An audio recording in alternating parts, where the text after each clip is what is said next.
Allez, l'incroyable reine des prés. La reine des prés, l'aspirine des montagnes, l'aspirine végétale pour nous en parler.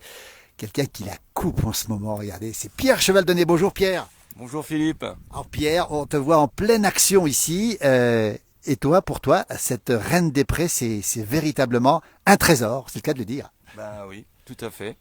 Parce que elle m'apporte des choses déjà au niveau culinaire.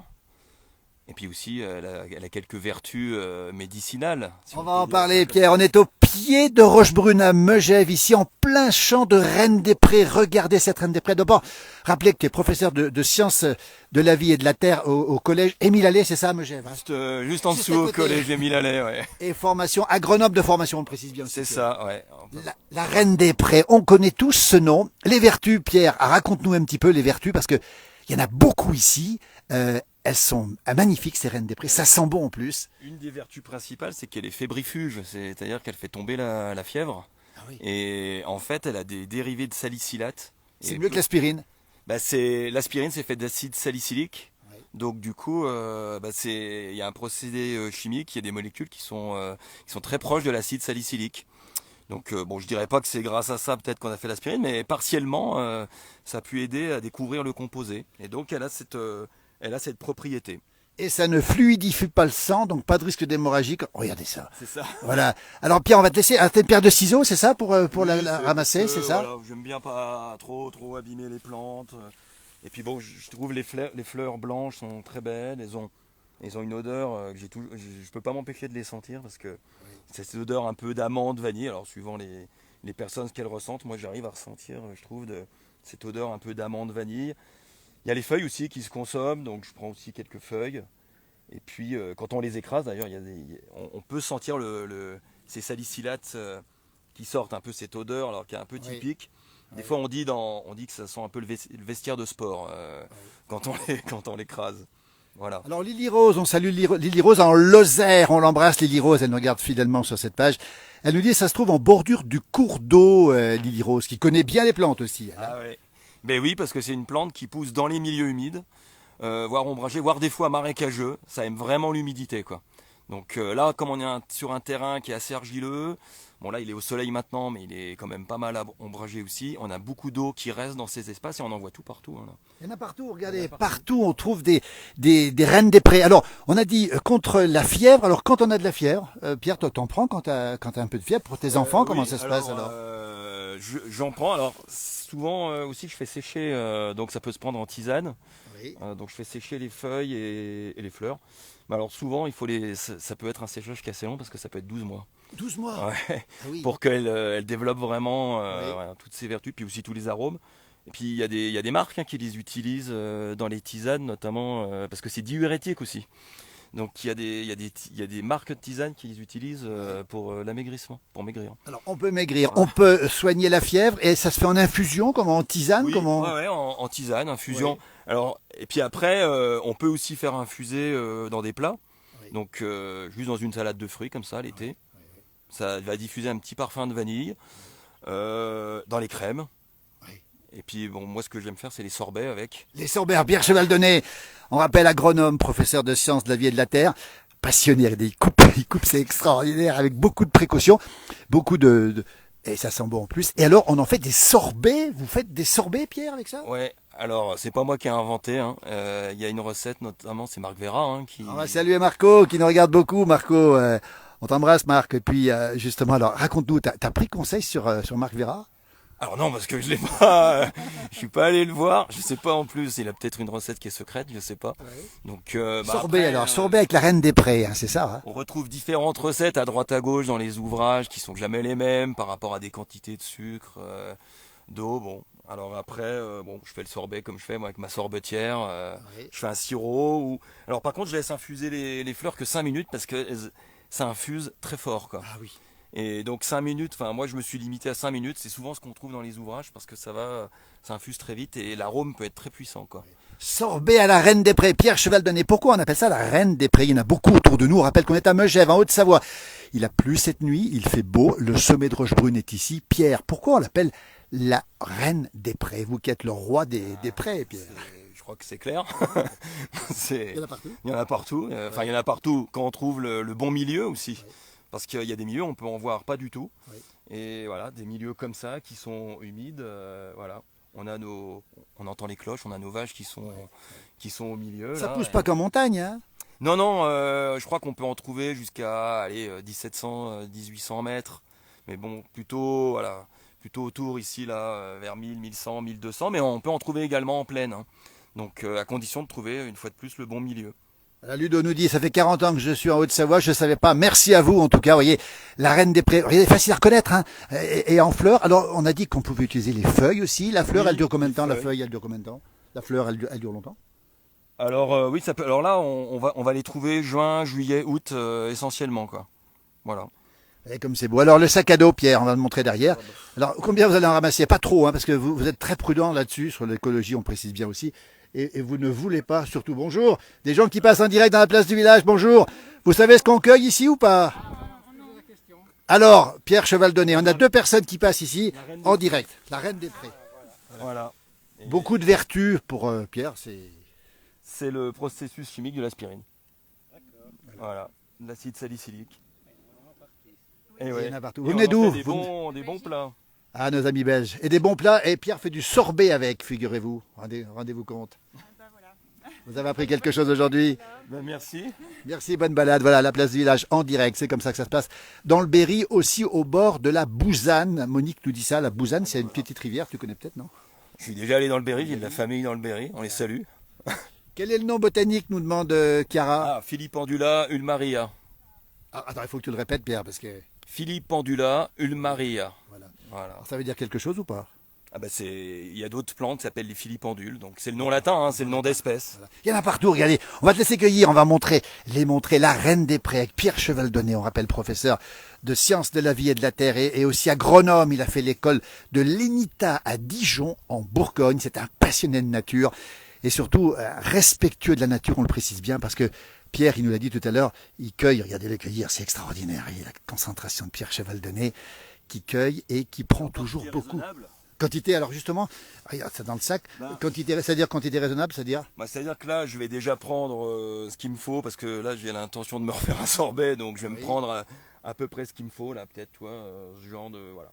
Pas plus, parce que si c'est pour qu'ensuite je les ai à la maison, que je m'en serve pas immédiatement, et puis que... Alors, je pourrais après les faire sécher et tout, mais si c'est pour que ça traîne dans un coin et que ça soit pas utile, bah, ça sert à rien d'en ramasser trop, donc j'essaye de pas avoir les yeux plus gros que le ventre, pour pouvoir utiliser ce qu'il me faut, puis bah, pour laisser aussi la possibilité aux insectes pollinisateurs de continuer. Là, on a quand même pas mal d'abeilles qui tournaient là, donc et puis de continuer leur travail et de pouvoir enrichir notre biodiversité qui est quand même mal en point. Alors, Lily Rose nous dit, mais qu'est-ce que c'est beau, Lily Rose, la Lozère aussi est belle aussi. Geneviève nous dit, maman en faisait souvent sécher tous les ans contre les migraines, Mais dis oui, donc. aussi, voilà. Bah ouais, ça, Ah puis, oui. il y a cet effet aussi de pouvoir enlever les migraines grâce aux procédés qui sont les salicylates, quoi. Voilà, dans le temps, on en avait. Aujourd'hui, on a un peu oublié cette plante, Pierre, aujourd'hui. C'est un peu... Ben, je sais pas, quand je parle un petit peu avec les anciens, comme on dit, Oui. ils n'ont pas oublié. Oui. Mais c'est vrai que quand j'en parle avec avec les élèves, Oui. il y en a quand même beaucoup qui connaissent pas là. Ouais, et c'est juste à côté.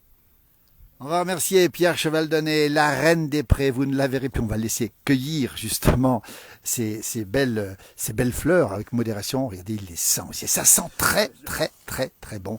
La reine des prés. Vous la verrez plus du même œil, surtout cueillez-la en infusion. On l'a dit. On peut la faire autrement qu'en infusion, Pierre, encore ou... Je sais qu'il y a des gens qui font des cataplasmes aussi. Hein, ils arrivent à faire des cataplasmes. Alors que la benne, je t'interromps, Pierre, la benne de Rochebrune derrière, la nouvelle benne rouge de Rochebrune qui monte ici. Personnellement, je sais qu'il y a des gens qui l'ont déjà utilisé comme ça.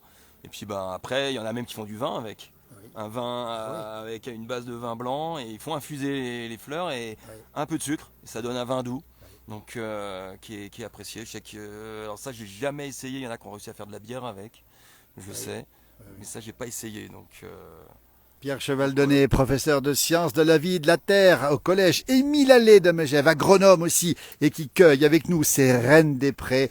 Ben écoutez, le bon conseil, c'est d'abord la reconnaître, la sentir, la cueillir et l'utiliser. C'est du bien-être et surtout, ça remplace largement l'aspirine. Alors, Evelyne nous dit, c'était la fleur préférée de mon papa. Vous qui avez à la maison 4 enfants, Pierre. Les enfants, ils aiment...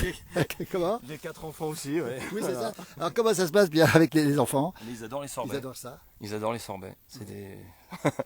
Donc, pas de souci. Alors, j'ai lu aussi, j'ai un peu de mal à lire le texte parce qu'il y a de la lumière ici. Je regardais un petit peu. On nous parle d'infusion de reine des prés. On nous dit que c'est très beau comme plante. On les voit ici, ces belles reines des prés ici. On comprend pourquoi on l'appelle la reine des prés. Il y en a partout, puis on la reconnaît bien. Ça sent bon. Et vous confirmez que les enfants adorent ça. Ça, c'est important aussi. Ah ben moi oui, voilà, il n'y a pas de souci, ouais. Avec un papa comme vous, j'imagine qu'ils doivent apprécier. Dans la confiture, nous demande Mireille, est-ce que c'est possible?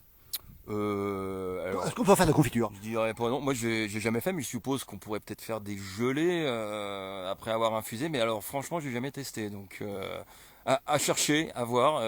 On prend les conseils, hein, donc. Écoutez, dites-nous si vous faites de la confiture. Voilà. Marie-Thérèse nous dit que c'est une très très belle fleur. On va la remontrer pendant que Pierre Cheval-Denet continue. Elle est magnifique cette fleur. On a vu de quelques abeilles ce matin, un petit peu moins maintenant. Les abeilles butinent. On peut faire du miel peut-être de reine des prés. Bon, peut-être pas du miel exprès, mais ça doit se faire, j'imagine. Peut-être c'est comme elles sont souvent mélangées avec d'autres. Peut-être son appellation miel de montagne, je sais pas. Vous l'apprenez à vos élèves, ça? Vous apprenez la botanique, les bienfaits des plantes, parce que la transmission, ça vous connaît, Pierre Cheval-Denet. Vous le faites dans le programme, c'est autorisé ou pas? Non, c'est pas dans, c'est pas dans les programmes. C'est dommage. C'est dommage, mais je peux pas souvent m'empêcher d'essayer de les faire vivre au rythme des saisons, oui. De ce qu'on va trouver, surtout qu'on a quand même la chance d'avoir un endroit où on a des saisons qui sont quand même marquées. Oui. Bon, même si c'est moins qu'avant, mais quand même des saisons marquées. Et j'aime bien leur expliquer, tiens, en ce moment vous avez le tussilage, par exemple une plante qui s'appelle le chastou. Ou, là, vous allez avoir les primes verts qui sont des plantes qui sont comestibles, dont on peut faire des fois des veloutés. Bon, j'essaye quand même, ouais, de leur expliquer, de montrer quand on peut. Ou quand on ils peut faire ont de la chance de vous avoir, les élèves de Megève, parce que d'abord ils sont entourés tout ça, et vous marquez les saisons avec eux. Mireille nous dit qu'elle met des fleurs de Reine des Prés dans la confiture. Ah bah voilà. Je vais. C'est Mireille, c'est ça. Je vais faire pareil. Mireille, voilà, Pierre va faire comme vous, voyez. Je suis preneur de tout. Il est preneur de toutes les informations. On est très heureux de partager ce moment avec vous. Pierre continue à accueillir avec modération regardez, Pierre, on le retrouvera assez régulièrement parce que ce sera un peu notre fil rouge régulièrement par rapport à la nature. Et on le retrouvera aussi pour nous parler de ce réchauffement climatique qui nous affecte tous ici en montagne. On rappelle où on est, la Haute-Savoie, les Alpes du Nord, bien sûr, Megève ici. On est au pied du Mont Blanc qu'on aperçoit là-haut dans les nuages. Ici, les foins ont été faits en partie. Le massif de Rochebrune ici. L'arrivée du télésiège ici de Rochebrune, et puis une personne qui balade son petit chien pas loin d'ici. Et regardez Pierre qui continue. Alors Pierre, un mot quand même sur vos enfants, parce que je sais que vous leur faites découvrir la nature d'une manière hors pair, Pierre. Ils ont quel âge d'abord? Il faut que je m'y retrouve. Donc là, ils ont 15, 11, 8 et 5 ans. Est-ce que c'est vrai que dès que c'est possible, vous les emmenez en montagne et ils découvrent des choses? Ah bah oui, alors je sais pas si je les saoule pas un peu comme on dit, mais c'est vrai que après ils sont aussi demandeurs, je les laisse venir, mais c'est vrai que dès qu'on est sur des chemins, je peux pas m'empêcher de leur donner des noms de fleurs ou la roche, parce que j'aime beaucoup la géologie aussi, donc et puis d'expliquer un petit peu la formation des paysages, ou bien sûr quand on a la chance de croiser des animaux. Ça, c'est quelque chose. Ils connaissent la différence entre un sapin et une épicéa, vos enfants? Ah oui, ça, il n'y a pas de souci. Oui, ça fait entre longtemps. Une tarine, une abondance aussi. Ça c'est bon. Ça, ils ont déjà tout regardé, ils ont déjà tout vu. Donc, et puis pour les fleurs, bien sûr aussi. Et ils commencent je trouve qu'ils, mine de rien, ils commencent à retenir des choses. Des fois, c'est dit comme ça, on a l'impression qu'ils n'écoutent pas. Et en fait, les enfants, ils enregistrent quand même. Donc. Monique te dit un grand merci. Et puis hier, vous étiez, Pierre, avec votre épouse et vos enfants, au milieu des bouquetins. Et il n'y a pas que le végétal aussi ici. Vous observez, vous qui êtes professeur de sciences de la vie et de la terre, on le précise bien, et les animaux aussi, et vous les guettez avec vos enfants aussi, les bouquetins hier, par exemple. Oui, les bouquetins hier, on était à la cabane des Rognes, sous la cabane des Rognes, donc entre le nid d'aigle, sur le chemin du Mont Blanc en fait. À partir du nid d'aigle, oui. À partir du nid d'aigle. Et pourtant, il y avait quand même de nombreux alpinistes qui étaient en train de faire déjà la montée. On était avec le premier train. Et on s'est retrouvé encore au milieu de 7-8 bouquetins qui étaient à 3-4 mètres, quoi, et au milieu de tout le monde. Là, Pierre, la véritable école, elle n'est pas dans une salle de classe finalement, elle se fait en dehors. Attention parce que je devrais pas vos dire. inspecteurs, qu'est-ce qu'ils vont dire là? Je devrais pas dire ça, mais oui, c'est vrai que si on pouvait être en sortie le matin et puis à la rigueur revenir avec un petit peu tout ce qu'on a pu photographier, étudier, refaire un point l'après, ouais, ça serait chouette hein, quand même. Le bonheur d'avoir Pierre Chevaldonnet, professeur de sciences de la vie et de la terre au collège de Megève, agronome de formation aussi. Alors c'est assez rare aussi de voir un enseignant qui a une formation d'ingénieur en agronomie. C'était à l'ENITA à Dijon justement. Je vais laisser Pierre terminer son travail. On va vous remercier, vous avez été très nombreux sur ce direct. N'hésitez pas à partager, n'hésitez pas, on montrera les liens aussi nous par rapport à cette reine des prés. On rappelle, elle porte bien son nom, on l'aime, elle est belle, elle sent bon, elle a beaucoup de vertus, notamment celle de guérir la fièvre. Elle est diurétique, on l'a dit, on peut la mettre dans les confitures, dans les sorbets, dans les desserts, comme Pierre Chevaldonnet le fait. Regardez, je vais laisser cette scène. Regardez-le, Pierre. On va le laisser, vous voyez. Alors là, je crois que le bonheur est total pour lui. Je crois que là, on est bien, on est drôlement bien là. Drôlement bien. Et on va saluer. Merci beaucoup pour cette émission. On nous dit, j'arrive pas à lire les noms parce qu'il y a beaucoup de monde qui regarde. Pierre, merci à toi. Merci. Très belle journée. Et puis, on te retrouvera, j'espère, rapidement parce que c'est vraiment... tu as des choses à nous dire et à transmettre, comme tu disais, les anciens ont plein de choses et c'est peut-être à ta génération aussi de continuer la transmission. Oui, et complètement, c'est ce que j'essaye de faire. Mes grands-parents m'ont transmis beaucoup de choses et j'essaye de le faire par mes enfants et puis les élèves, quoi. Si on arrive à en toucher quelques-uns, je pense que ça suffit à mon bonheur aussi de savoir que quand j'ai des élèves qui viennent me revoir, qui ont aujourd'hui presque 30 ans et qui me disent j'ai retenu telle ou telle chose par rapport à ce qui se trouve autour de chez moi, je suis heureux quand ils viennent me dire ça. Écoutez Pierre, on peut vous dire qu'on aurait bien aimé être un de vos élèves. Ils ont beaucoup de chance de vous avoir. Regardé Pierre Chevaldonnet avec la cueillette de la Reine des Prés. Merci à toutes et à tous, merci pour vos témoignages. J'ai pas eu le temps de tous les lire parce qu'il y a un petit peu de lumière qui brille ce matin. On vous retrouvera prochainement, on retrouvera Hervé Dufour qui était ce matin encore sur les marchés, on retrouvera Alain Molot demain matin justement avec des plantes, Alain Molot avec une dame qui soigne avec des plantes. Mon jumeau sera présent, Johan Guillermin bien sûr tous les jours, et puis moi je vous retrouverai régulièrement aussi, et puis je pense, je prends le pari qu'on va retrouver Pierre Chevaldonnet régulièrement dans cette émission. Merci, belle journée, à très bientôt. Au revoir, merci, bonne journée. Merci beaucoup. Et la cueillette continue.